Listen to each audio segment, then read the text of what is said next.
I got a coach in London who's asking me in the program, what are some great routines for building belt voice in the head voice? So before I go into that real quick, belt voice is one of 8 physical modes. It's characterized by a few positions and configurations in the mechanism, in the larynx and stuff, what have you. Oftentimes, good belting doesn't have to have these things, but oftentimes it's characterized by a slightly higher larynx position, okay? Typically a higher closed quotient on the vocal folds. That's just fancy voice lesson talk for the amount of left vocal fold, right vocal fold. Closed quotient is the amount of time that the vocal folds remain closed versus open in the oscillation cycle, okay? Oscillating meaning they're oscillating and vibrating, okay? And generally speaking, we want a high closed quotient. So if you look at my hands, this is a high closed quotient, right? The amount of time the vocal folds are closed are high. You want that in singing, okay? And belt voice gives you a high closed quotient. Belt voice also has a high TA musculature engagement. It's sort of a TA dominant position. TA is referring to a little muscle inside the mechanism that is responsible for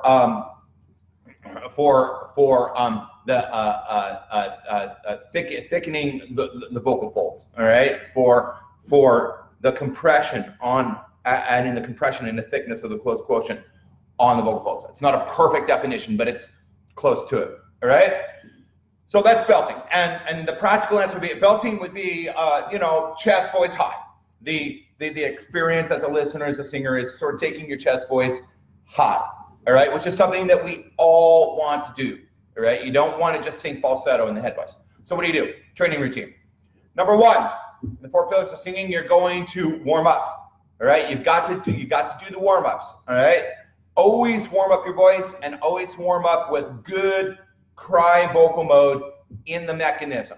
Make sure that you are, these are vocal folds, my rubber band is a metaphor for vocal folds. Make sure that you are thinning out the vocal folds, all right, which also helps you with closed quotient, and it removes pharyngeal constriction. So you're going to engage in cry vocal mode in everything you do, starting with the warm-ups, okay? Back to the answer. Warm up with lots of cry vocal mode. After you get done with that, what you need to do is go to the onsets, watch the onset lectures in the program, and then view the onset demonstrations in the program. And the 2 best onsets to dive right into for belt voice are the dampen and release onset and the attack and release onset. The dampen and release onset, among other things, is characterized by the fact that it starts with plosives, all right? Plosives are a family of consonants in language that pop and explode. These are the plosives. B, P, D, T, K, J. Okay, notice how they kind of pop, they pop, they pop. Those are plosives, all right? And it just so happens that if you train onsets, which just means the beginning, just means the start. Big, big, big. If you just train that, then what happens is, off of a plosive, you get a high closed quotient. Remember, we talked a little bit about that, all right? So you get a really nice, beefy, meaty, chesty configuration if you train with plosive onsets, or what we call in TVS, the dampen and release onset. The other onset that's really great for building the strength and resilience and endurance, high closed quotient, and all of the mechanism for belting is the attack and release onset. The attack and release onset, or otherwise known as the glottal attack, okay? The glottal attack is when the vocal folds come together in a controlled, I underscore controlled, a controlled chaotic crash. Now, when I say chaotic crash, you might think, oh, that sounds dangerous, or that sounds like it might hurt your voice. No, no, it's not. As a matter of fact, glottal attacks, if done properly, are one of the healthiest things you can do for your voice. There's just no doubt about it, all right? So you just got to make sure that you're doing them properly. So this is a glottal attack or a controlled chaotic crash of the vocal folds. And the important point, the important piece is when I say controlled, meaning done properly. I'm not barking like a dog. What I'm doing is I'm coming in with cry mode. So I've thinned out my vocal folds with a little bit of weepy cry mode, got a little bit of weepy cry mode as I engage in the attack and release onset. One other thing about the attack and release onset, it starts with vowels, all right? If your onset starts with a vowel,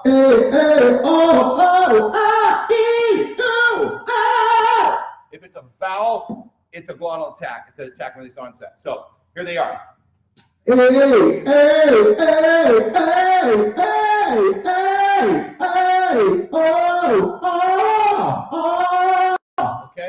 those are glottal attacks, all right? Notice they're all vowels, okay? Glottal attacks are really fantastic for building the strength of vocal fold compression and, again, high plus quotient.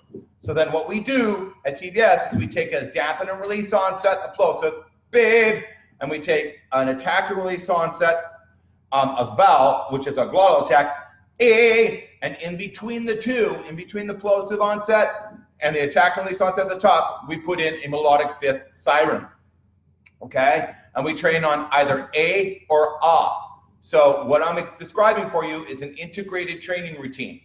These are training routines that integrate onsets, vowels, and the training content and the skills and the media that comes with the program. So this is the integrated training routine. It actually has a name. It's in the program. You can learn more about it in the program. It's called Strength Building Number 3. It's characterized by a dampen and release onset at the bottom, an attack and release onset at the top. And we're going into an A vowel. I'll do a couple for you.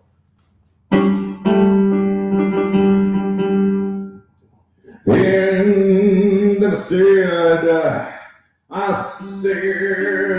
babe, babe, babe, baby, babe. All right, I stop, I take a breath, I come off the top with a glottal attack, a pure vowel. That's the workout. Notice when I cut, the whole thing sits on a platform of cry mode. Next. Yeah.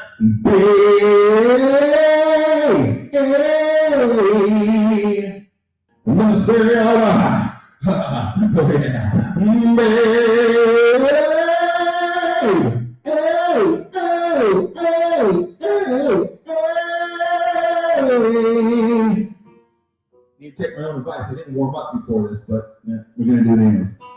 To the F sharp.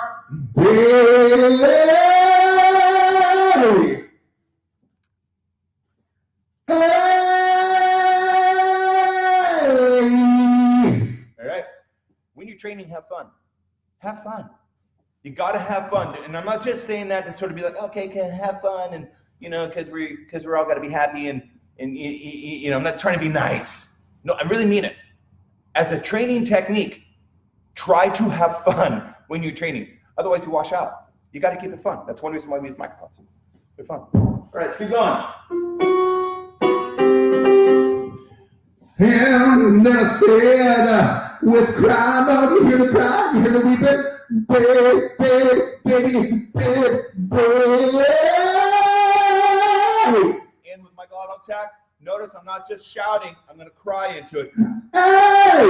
Hey! Hey! Hear that little weep, the little whimper? Hey!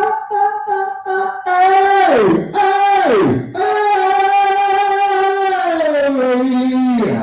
All right. Okay, so that's a quick lesson on the dampen and release onset, the attack and release onset, how we plug them into vowels, singing vowels, A or Ah.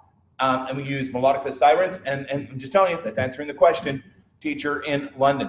That's one of the best things you can do, you and your students can do, to quickly build strength and sing boomy in the head voice. My student and I were experimenting with training 2 or more onsets back to back, such as doing a quack and release onset. That's a quack and release onset. followed immediately by an attack and release onset. We just talked about that. A vowel. All right. On the same note. What might the advantages or disadvantages of doing this be? Thanks. Sean, I absolutely love this question. I will paraphrase. The question is, we have a TVS teacher and student in here working on the onsets, okay? And the question simply is, hey, can we grab the same note, okay? And can we alternate between different onsets on the same note? Are there advantages to that? Are there disadvantages to that? It seems sort of like a good idea. What do you think? There are absolutely no disadvantages to that. And it is absolutely a great idea. It's a great idea. I love it. And although I don't teach that particular idea in the course, I do every day on Fridays when I teach in here. I've taught that idea many times. All right. So in some sense, it's another way of saying be creative with the content. Come up with new ideas, new ways that you can put the onsets together in your training sessions or the vowels. I provide you with all kinds of integrated training routines and content you guys can just copy and just do, and you'll be okay with all that. But those of you that are brave enough to experiment and create new creative ideas and new creative workout ideas, go for it. Absolutely. So this particular idea of alternating between two onsets, I've done this many times. Alternating between a quack and release onset and an attack and release onset, due to the nature of the two onsets, is going to be a really great idea for building compression, for getting the vocal folds to compress. Number one, the quack and release onset.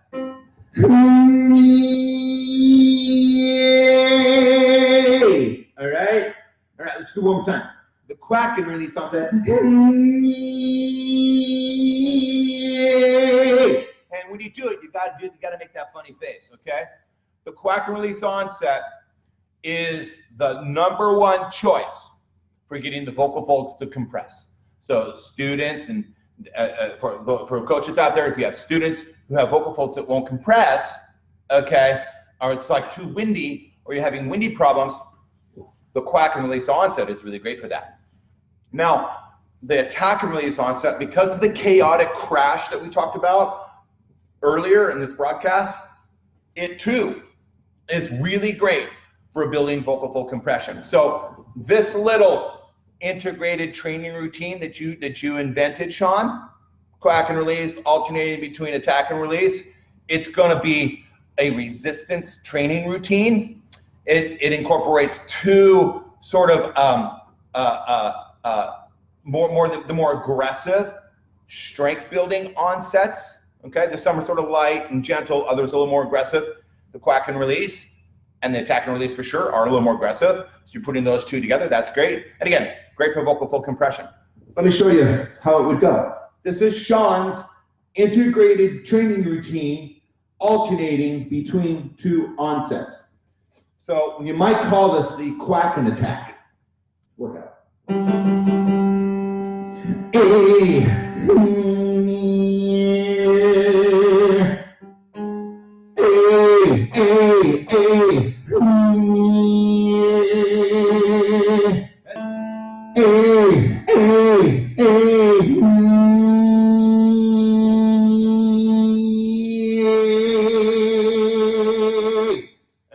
Quack and attack.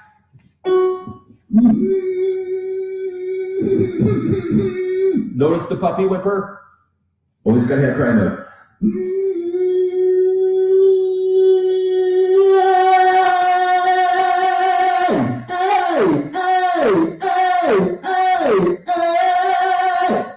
Notice when I do the attack and release, I do it 5 times.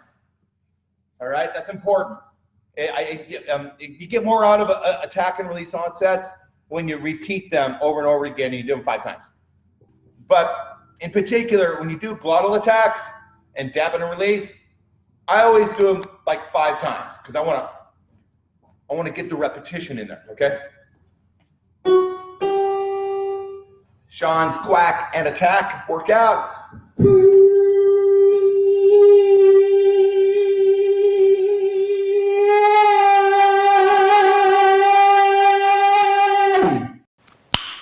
Nice. Followed by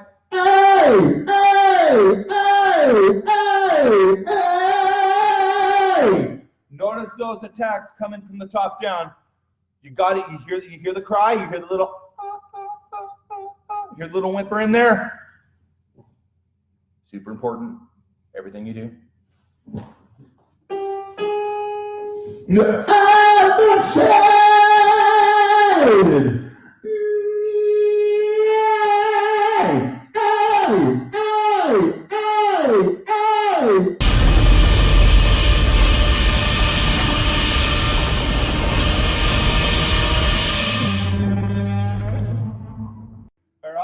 Now, the other thing that I would do, Sean, if I could add to that, is after you do your quack and attack onset switcheroo, follow it up with a descending, follow it up with the melodic fifth siren. So it'd be something like this. Watch.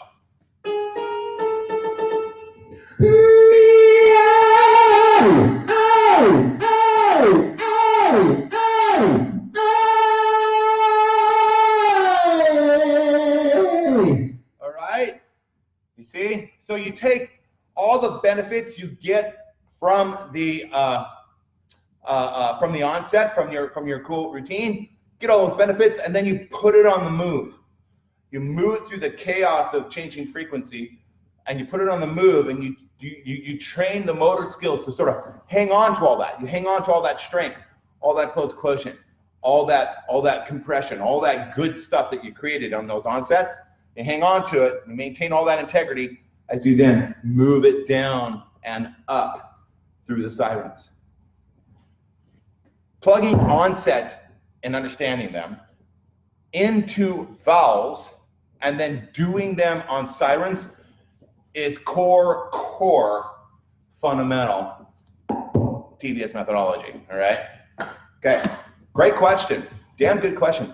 And by the way, there's another onset combination like this that I use a lot, and I call it Mayhays or Haymays, Mayhays, and that's alternating between a track and release onset and a wind and release onset. That would go something like this.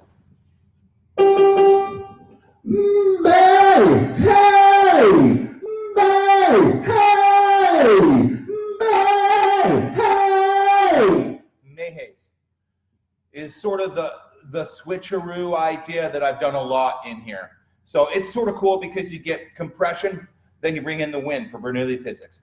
Then you get compression, then you bring in wind for the Bernoulli physics. Then you get compression, then you bring in wind for the Bernoulli physics. So we're alternating between the two extremes: compression, wind, compression, wind. Squeeze a muscle, twang mode, good Bernoulli physics. Active compression, passive compression. Active compression, passive compression. Compliments to you, Sean. Compliments to you, Ben. I mean, that is a good student. Taking the concepts and then kind of understanding enough about it to like put it into an idea that really helps. Good job. Excellent. I really like that.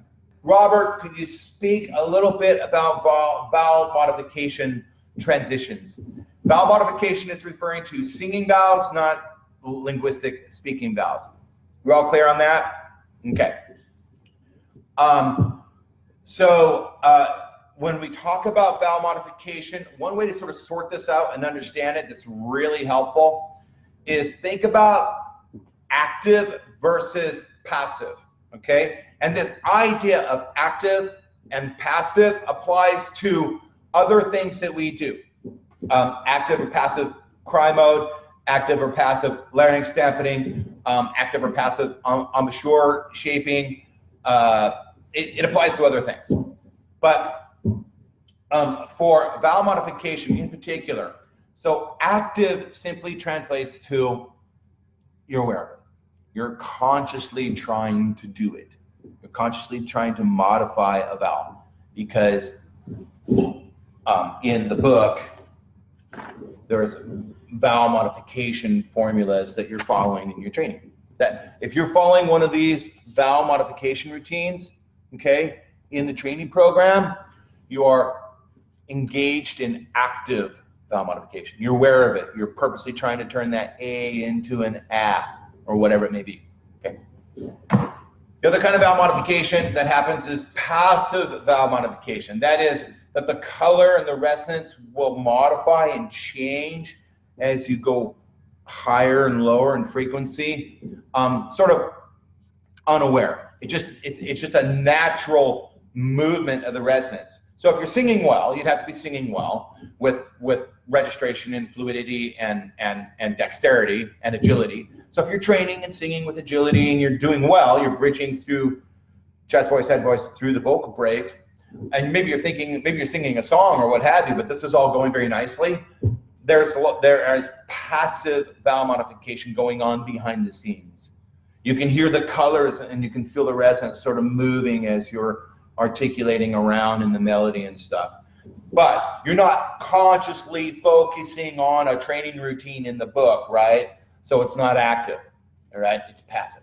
So that's one good way to be thinking about vowel modification for singing. We modify for different reasons. One, we engage in active vowel modification, which is illustrated here in the book and in the course, for training purposes, right? You might have 30 to 120 minutes available, and you might decide, okay, for 30 minutes, I'm going to do octave sirens, and I'm going to train A to all right, or A to or to ishness. There are different vowel modification formulas in the book. If you're looking for something to do, if you're that guy with a big heart and you want to train hard, go in the book. I think there's something like 18 vowel modification formulas. Some are easy, some are hard. All right. So if you're training and you got that 30 to 120 minutes we talked about, then you would purposely be working on that sequence of resonance and color movements as you trained over the content. Okay. So you do it for training. You do it to build strength and endurance and motor skills. Okay. Another reason why we engage in vowel modification is in singing. When we're singing and we're engaged in the art form, sometimes we need to tweak that vowel. Sometimes we need to tweak that resonance to get the lyric to come out right. So what you can do, one thing you can do is you can actively modify those closed vowel colors in your lyrics to more open positions. For example, E can modify to A when you're singing, okay? Oo can modify to O, okay? So I'll give you an example. Me and you. Those are very closed language vowels, all right? If I want to take that higher in frequency, I can do this. Me and you. It's okay. I mean, that's not all wrong. It's all right. But I could actively modify the vowel to go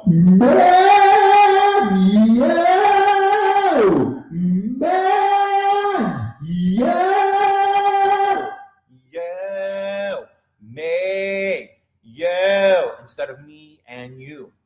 That's an example of active vowel modification inside singing, okay, for the purpose of making a certain section of the song a little bit easier to sing. Now, in regards to modifying those closed vowels in singing, I don't recommend that you do it all the time. I think sometimes it's a good idea. Sometimes it's the best idea. If you just keep falling on your ass 100 times, maybe you just, and you're in the studio and the clock is running, maybe you just modify the vowel and make it easier. Go to that open position. It's a little easier. Just get it done. Sometimes it's practical just to make it easier. You modify the vowel, okay? But it's important, super important that you don't always do that. It's sort of an easy way out of the narrow vowel. It's really super important that you also practice singing those narrowed vowel positions on the hard parts. So when you're singing a song and it gets difficult, you come across E, oo, er, e, or o, don't immediately retreat and actively modify that valve and widen it. Don't immediately do that. Try to work on it, because one, you need to be able to sing the closed sound colors on high notes. You need to be able to do that. It's something you should be able to do. And two, the simple act of working on it. The simple act of working on the mechanism and the musculature required to amplify a narrowed language vowel on a high note, which is difficult. Just going through the motions of working on it makes you stronger. And one reason why you want to also modify vowels in songs, I'll make this quick, is because if all of your lyrics sound like language vowels, it can come off a little bit amateurish sounding. All right. For example, watch. I'll just do something sort of simple. From Iron Maiden, I'm going to use pure language vowels inside this as I sing.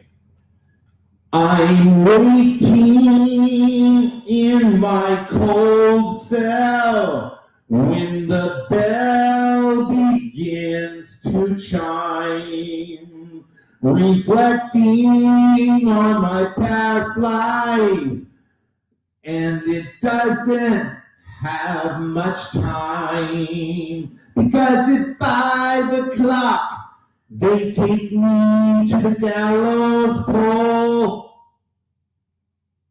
That's using a lot of the language vowels, but you know, if I actively take some of those narrowed language vowels and I kind of open some of them up, maybe not all, but I kind of open some of them up, it's much prettier. It sounds more like singing.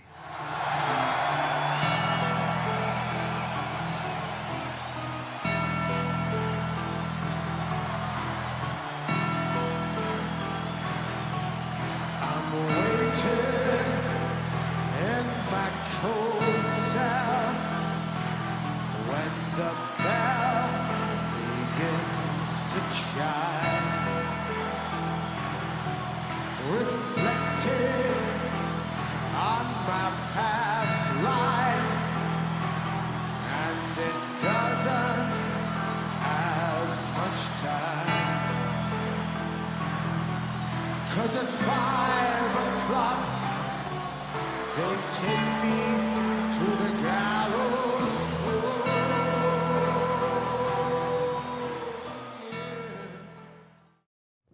Hey, if you liked the video, subscribe and click the little notification bell thing. And go out to our Facebook group. Go to the Vocalist Studio Facebook group. It's awesome, exploding with activity and community. Thanks for watching.